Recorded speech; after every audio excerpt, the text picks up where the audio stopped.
The space race between the United States and the Soviet Union occurred in the middle of the Cold War.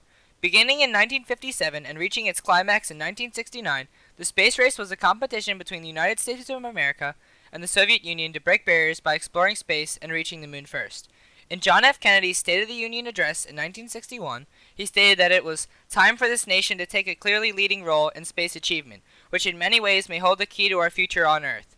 He believed that the space race would be a major event in history because barriers would be broken and tremendous knowledge would come from it. The Soviet Union took the lead first on October 4, 1957, when they launched Sputnik 1, the first man-made satellite into space, shattering the barrier between Earth and space. Sending the satellite to space also broke a mental barrier that countries could explore space.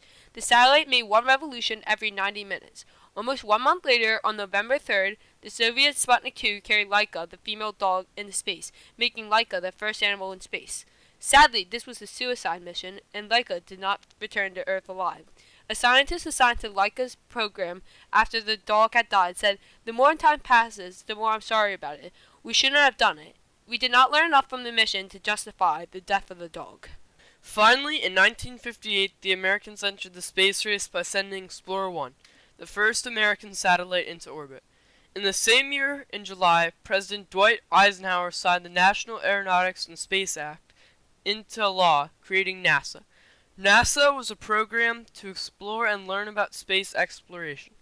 Eisenhower said, "This makes clear the opportunities which a developing space technology can provide to extend man's knowledge of the Earth, the solar system, and the universe. These opportunities reinforce my conviction that we and other nations have a great responsibility to promote the peaceful use of space and to utilize the new knowledge obtainable from space science and technology for the benefit of all mankind." This inspired people to follow upcoming news on the space race. On December 6, NASA launched an unsuccessful satellite to the moon. While the satellite failed to reach the moon, it discovered a second radiation belt around Earth. This broke an informational barrier because at the time we had thought there was only one radiation belt, and the discovery from the satellite provided otherwise. In January of 1959, the Soviets had their share of failure. They launched Luna 1 to the moon, but it didn't reach the moon. No one had officially announced reaching the moon as their final goal, but since the destination for spacecrafts was the moon, it could be interpreted that this was the goal for both countries. On March 3rd of the same year, the U.S. sent unmanned Pioneer 4 on the American flyby of the moon. This helped the U.S. gather data and learn more about eventually getting to the moon, breaking both scientific and knowledge barriers for both countries. In an attempt to gain more interest and popularity for NASA, on April 9, 1959, NASA publicly introduced the first 7 astronauts to the world. This lifted hopes and strengthened the confidence of American citizens towards NASA. A little over a month later, on May 28th, NASA launched 2 monkeys into space and recovered them in the Atlantic Ocean. The fact that NASA was able to get the monkeys back from space inspired hope that one day humans might be able to survive a similar trip to the moon. Then in September, the Soviets launched Luna 2, which crash-landed on the moon and was the first man-made object to reach the moon. This dissolved a physical barrier between Earth and the moon. Breaking this barrier was a major accomplishment for the Soviets because no man-made object had ever reached the moon before. This would pave way for other spaceships and humans to accomplish the same feat.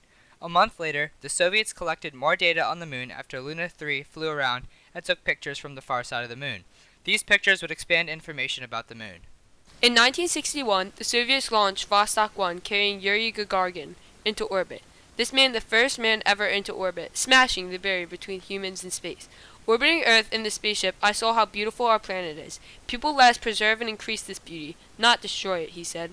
Breaking this barrier inspired NASA to try to catch up with the Soviet space program and win the space race. Throughout the beginning of the space race, the Soviet Union had been dominating the U.S. Sending Gagarin to space was revolutionary for the world because it proved that humans could go to space and come back alive. 1 month later, America countered Vostok 1 by sending Freedom 7 into space carrying Alan Shepard, the first American in space and the second human. America was slowly catching up to the Soviet space program. Catching up to the Soviet space progress was a major goal of President Kennedy. In his first State of the Union address, Kennedy accelerated the American space program with major funds, and he set a goal of landing on the moon within the decade.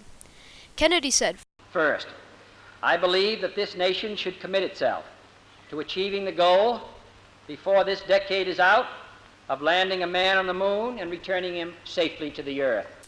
This was extremely inspiring for American citizens to hear their president talk about a moon landing. The speech gave them hope that these incredible feats were less than a decade away. To close this pivotal year, in November, the American Space Task Group was relocated to Houston, and this was the start of Houston being the head space center for America. February 20th of 1962, the Americans launched John Glenn into orbit, making him the first American to go into orbit. Zero G and I feel fine, he proclaimed. After he arrived home, he was hailed by the Americans as a hero. 3 years later, the Soviets launched Pavel Belyaev and Alexei Leonov into space. While the two were in space, Leonov left the spacecraft and performed the first ever spacewalk. Months later, from June 3rd through the 7th, Americans launched Edward White aboard the Gemini 4 to perform the first American spacewalk. This helped make America's goal for reaching the moon more realistic, because surviving on a spacewalk is similar to surviving on the moon. Both countries were slowly inching closer to landing a man on the moon. Both space programs continued to gather more data on the moon.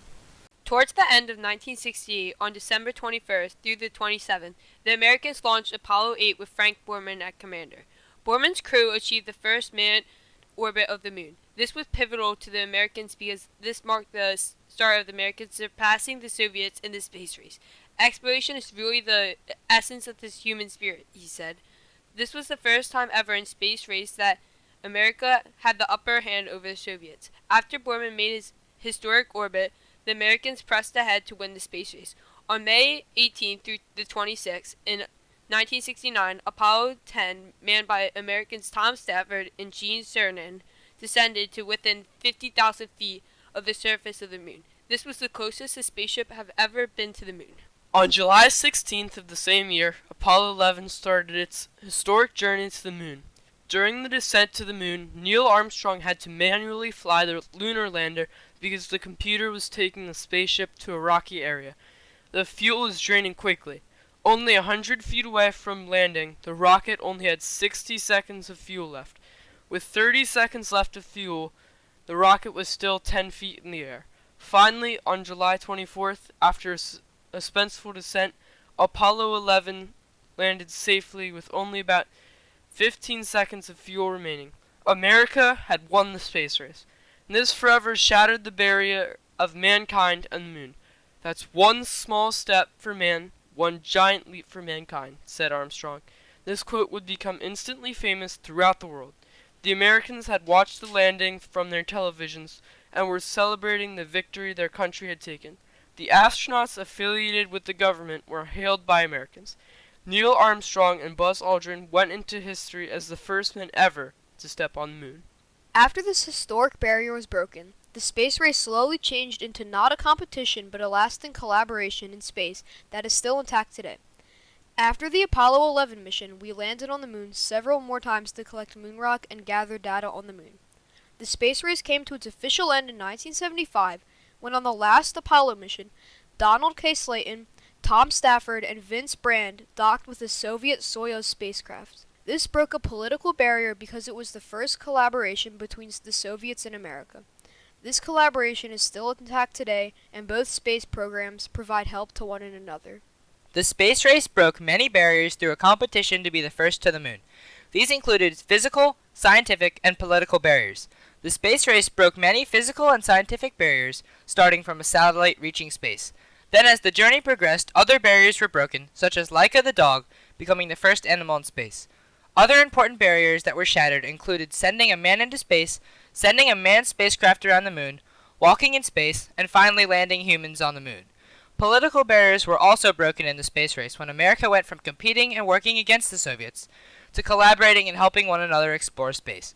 Overall, the space race was a political, technological, and economic race between the United States and the Soviet Union that moved from a competition to a later-day collaboration, breaking barriers all along the way.